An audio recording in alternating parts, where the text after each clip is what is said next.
पहले से ही चल रही है। 45 में से 37 विधायक शिवसेना के साथ सरकार के पक्ष में हैं। सूत्रों के हवाले से बड़ी खबर आ रही है। महाराष्ट्र में सरकार के लिए दिल्ली से मुंबई तक बैठकों का दौर है। बड़ी खबर सीडब्ल्यूसी से जो अब तक बाहर आई है वो ये कि कांग्रेस के अंदर भले ही दो फाड़ हो, लेकिन 45 में से 37 विधायक शिवसेना के पक्ष में नजर आ रहे हैं।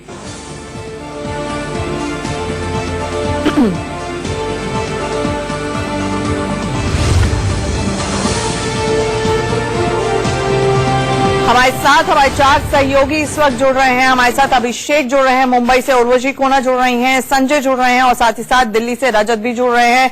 सबसे पहले मुझे ये बताइए अभिषेक, क्या अपडेट है? बैठक फाइनली हो रही है उद्धव ठाकरे और सोनिया गांधी के बीच में? सूत्रों के अगर माने तो जरूर आज बैठक उनके बीच में होगी, लेकिन हालांकि अभी उद्धव ठाकरे और संजय राउत अभी भी मुंबई में है और मातोश्री में ही मौजूद हैं। उद्धव ठाकरे से मिलकर निकले हैं। आगे की रणनीति लगातार लोगों के बीच में जारी है। जो जानकारी मिल रही है कि शायद शाम को उनकी मुलाकात हो सकती है सोनिया गांधी से और उस आगे की रणनीति तय हो सकती है। लेकिन लगातार बिल्कुल सही कहा आपने कि लगातार मीटिंग का दौर हर पार्टियों का बहुत तेजी से लगातार जारी है। इस बीच एक खबर बड़ी यह भी आ रही है कि आज शाम को 4 बजे शिवसेना के जो नेता है, जो विधायक दल के नेता है एकनाथ शिंदे और साथ ही अन्य और नेता वह राज्यपाल से मुलाकात करेंगे। मुलाकात करने के बाद अपने आगे की रणनीति बताएंगे, आगे करना क्या है। जो जानकारी हमारे पास लगातार आ रही है कि वह आज सरकार बनाने दावा पेश नहीं करने वाले हैं, बल्कि वो समय मांगेंगे क्योंकि उनके पास अभी बहुमत नहीं है। उन्हें पता है कि शिवसेना, एनसीपी और कांग्रेस ने अभी तक अपने पत्ते नहीं खोले हैं आंख कार्ड की वजह कि वह वेट एंड वॉच करना चाहते हैं। और चूंकि इस बीच उद्धव ठाकरे के सोनिया गांधी से मुलाकात कहें या फिर शरद पवार से मुलाकात कहें, तमाम लोगों से मुलाकात करने के बाद जो तमाम जो चीजें निकल कर सामने आएगी, क्योंकि कल एनसीपी ने भी अपने तमाम विधायकों की जो सभी विधायक है उनकी मीटिंग बुलाई हुई है। तो उसमें रजत, सीडब्ल्यूसी की बैठक से क्या अपडेट सामने आ रहा है? ज्यादातर विधायक तो शिवसेना के पक्ष की तरफ जाते हुए नजर आ रहे हैं। कहीं गोवा पार्ट 2 ना हो जाए, ये डर भी होगा कांग्रेस में?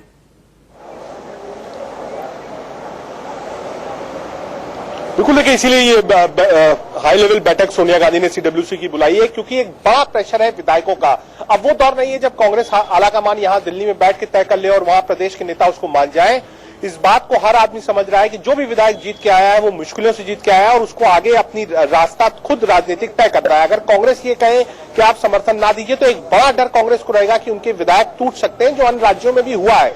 इसलिए कांग्रेस फूक फूक के कदम रख रही है। सोनिया गांधी बैठक ले रही है। सूत्र यही बता रहे हैं कि समर्थन देने के लिए कांग्रेस पार्टी राजी है, लेकिन किस रूप में समर्थन दिया जाएगा इसको लेकर विचार हो रहा है।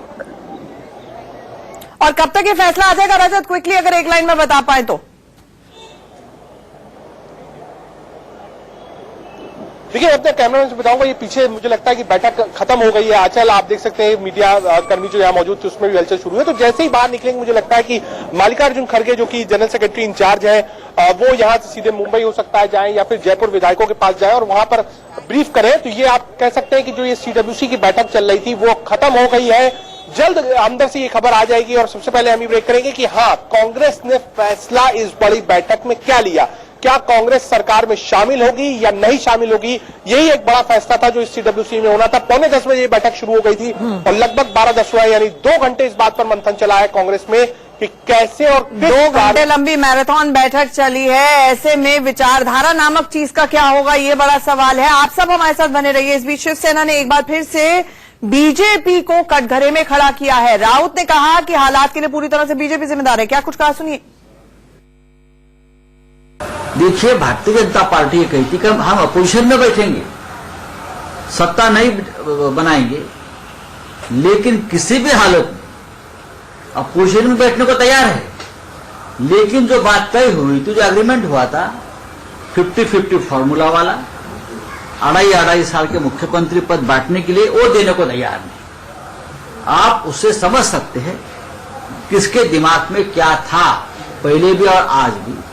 अगर दोनों ने जो एग्रीमेंट किया था, जो बात तय हुई थी, उसके ऊपर अमल करता तो महाराष्ट्र में आज की जो स्थिति है वो निर्माण नहीं होती। लेकिन किसी भी हालत में शिवसेना को मुख्यमंत्री पद नहीं देंगे, 50-50 वाला फार्मूला के ऊपर काम नहीं करेंगे, चाहे हमको विपक्ष में बैठना पड़े। इस अहंकार को महाराष्ट्र की जनता का मैं अपमान मानता हूं। चाहे कांग्रेस हो, चाहे एनसीपी हो, चाहे खुद को महाराष्ट्र के और देश के हितकारी समझने वाले बहुत से ऐसी पार्टियां कल तक ये बातें कर रही थी कि किसी भी हालत में महाराष्ट्र में बीजेपी का मुख्यमंत्री हम नहीं होने देंगे।